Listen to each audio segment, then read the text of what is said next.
Good morning. Just read Hebrews chapter 4, and this chapter was quite the doozy, quite the thinker. I really had to dig into it. Of course, chapter 3 ended saying, those that don't believe can't enter. And then chapter 4 starts saying, let us fear, lest the promise being let us of entering into his rest, any of you should seem to come short of it. It seems that he's saying,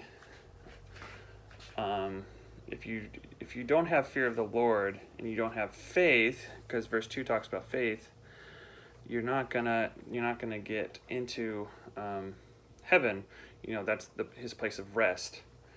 And a lot of commentaries are telling me, oh, you can lose your salvation. This says you can lose salvation. But I'm digging into this, and I even found one commentary that said this isn't talking about salvation at all. But it seems to me that the first two verses are. I mean, it's a warning from chapter 3. If you say the words and you do the deeds, but you don't believe, there's no believing that God raised Christ from the dead. No belief that he's God. No belief in your high priest. And that's like the one condition to be saved: belief, faith.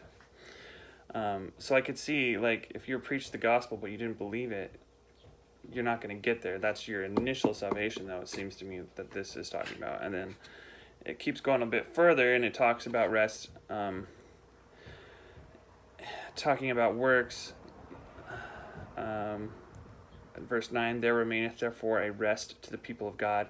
The people of God are the saved. And it says, he that is entered into his rest, he also hath ceased from his own works, as God did from his. It seems to me that you can have rest when you're obedient to God, and he's not chastising you. The Israelites, when they went into Canaan, there was still work to do, but they would be given rest at times that they followed God's words and his rules.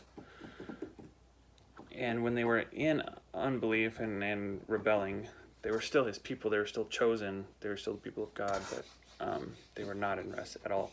And so I think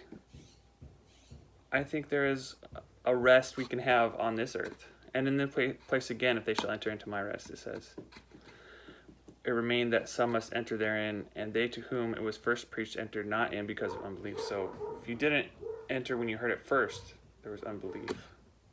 We have belief. We can still find rest in this world, though.